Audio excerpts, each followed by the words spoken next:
বিসমিল্লাহির রহমানির রহিম। সাংবাদিক ভাইদের দৃষ্টি আকর্ষণ করে বলছি, তারাকান্দা উপজেলা বিএনপির পক্ষ থেকে আমরা প্রতিবাদ জানাচ্ছি।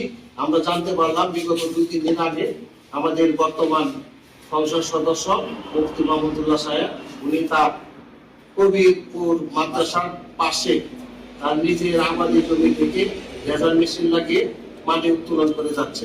যদিও এটা আইনের সম্পূর্ণ নিষেধ। তারই পাশে আমাদের একজন মহিলা তার পুকুর থেকে লাইফে নিশ্চয়ই অনেকবার শুনেছ, এটা কি পরেছো? এত লাল লিপস্টিক, এত সাজ, লম্বা দুল, হাই হিল।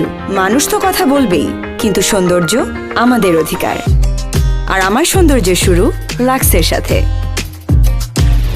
7টি সৌন্দর্য উপাদান সমৃদ্ধ লাক্স, যা দেয় কোমল ও সুরভিত ত্বক বহুক্ষণ জুড়ে। সৌন্দর্য আমাদের অধিকার, লাক্স। করতে গেলে যেহেতু প্রশাসন বাধা দেয়, আমরা চাই এক দেশে 2 আইন যাতে না থাকে। যেহেতু একজন গরিব তারও যতটুকু অধিকার, এমপি তারও একই সমান অধিকার। উনারটা যদি মাটি তুলতে পারে তাহলে উনারা কেন বাধা দিবে?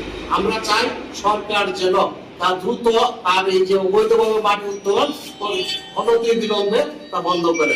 আমরা প্রশাসনের দৃষ্টি আকর্ষণ করে বলছি, যেহেতু অন্যায়ভাবে উনি মাটি ভরাট করছেন এবং ফসলের জমি কোনো মতেই গর্ত করার কোনো আইন নাই, সুতরাং যত তাড়াতাড়ি সম্ভব এই অবৈধ খনন কাজ বন্ধ করার জন্য আমরা প্রশাসনের দৃষ্টি আকর্ষণ করে বলতে চাই, আপনারা অনতিবিলম্বে তার বিরুদ্ধে আইনের ব্যবস্থা গ্রহণ করবেন। অন্যথায় আমরা ফুলপুর তারাকান্দাবাসী আমরা রাজপথে নামতে বাধ্য হব।